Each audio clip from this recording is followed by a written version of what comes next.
Would you describe sort of a perfect, maybe a perfect day, an ideal food consumption? If you are a healthy person who is not trying to heal from diseases or is not trying to do a heavy-duty detox on a day-to-day basis, I think like a day in the life, and I'll do videos on this as well. Actually, that's going to be a video that I'll do while I'm at Hippocrates, a day in the life at Hippocrates, but which is going to be a little different because we're all detoxing here.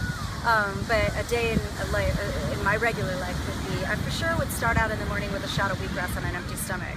Wait about 15 minutes, have some blue-green algae, probiotics, have some enzymes, and then I like to make a green juice, kind of keeping it really light in the morning, and then I'm going to go straight to the gym. And I don't want a lot of time to go by after the juicing because then I'm going to not have the energy to do the workout. If I let too much time go by, then I'm going to have my breakfast before I go to the gym. So you want to rush right out if you can to the gym. Then after the gym, you can come back and this is where I differ from Hippocrates. I might do some fruit, and actually this is the breakfast that they give to healthy people here. So you might do fruit, but try to have a mono meal. Just do one kind of fruit, like a whole bunch of one kind of fruit. Or, and not together because they don't digest well together, you could do some grain. So one of the things that I've been having here is a sprouted buckwheat cereal, which is properly food combined because it doesn't have any nut milks on it. There's a buckwheat milk that I learned how to make, which is the same process as nut milk, but it's going to be food combined properly. So that'll be my breakfast. And then for lunch, a nice great big salad with lots and lots and lots of sprouts, sprouted legumes, all kinds of the stringy green sprouts, lots of dark leafy greens, any kind of vegetables that you want, and just keeping it raw. You can get fancy if you want and make different kinds of dishes, but you want to make sure that those are the side dishes. The main course is this great big salad with all these wonderful nutritious sprouts on it.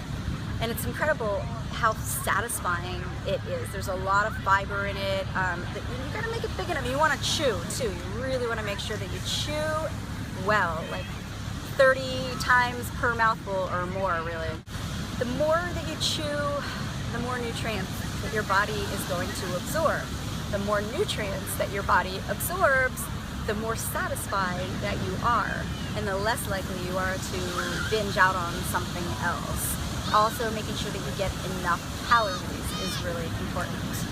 Now you can have in the afternoon, if you want to have another juice, maybe another sort of little bit of fruit or something like that. And then for your dinner, you can do another great big salad. Sometimes, you know what's weird? Like sometimes I think I don't want another salad. It's like, oh, I had a huge salad already. He's nodding yes, yes, yes. Relating to this, how could I possibly get another salad in? And this miraculous thing happens once you start actually eating it.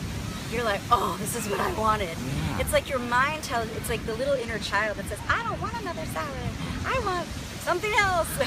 So just remember that your body does want this nutrition, and when you can eat, chew, and absorb, your energy soars. Now let's just say sometimes you're really going to listen to your inner child, and this is what I do too at home. So sometimes I might have a baked sweet potato, or maybe like a little vegan soup or something that I make at night that's a little bit more soothing or calming, especially in the winter. Christine, you mentioned something earlier that you don't like a lot of consumption of oil. Is there a place for oil, like in salad dressings, or as it just a dressing? Well, it really just depends on your fruit consumption. There's a movement, the 80-10-10, where it's 80%, and I still believe that no matter what kind of veganism you're doing, 80-10-10 is a good rule to follow.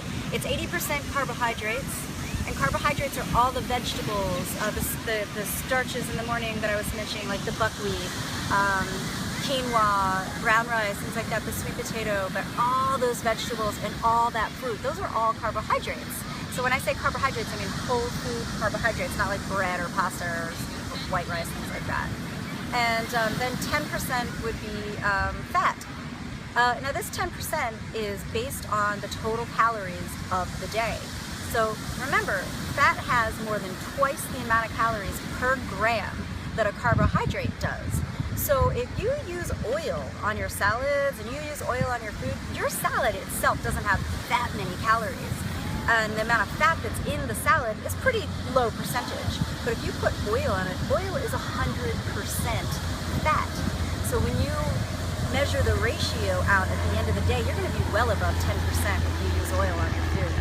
And then the following 10% is 10% protein. That would be in the form of seeds and the proteins that are naturally occurring in your food.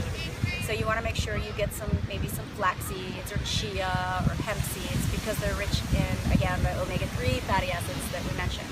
Oh, and by the way, the oils are really rich in the 6s and the 9s. So when you reduce the oils, you're going to automatically be upping your ratio of 3s by not even increasing the amount of 3s that you eat. Is there any need in a living food diet for like a protein powder?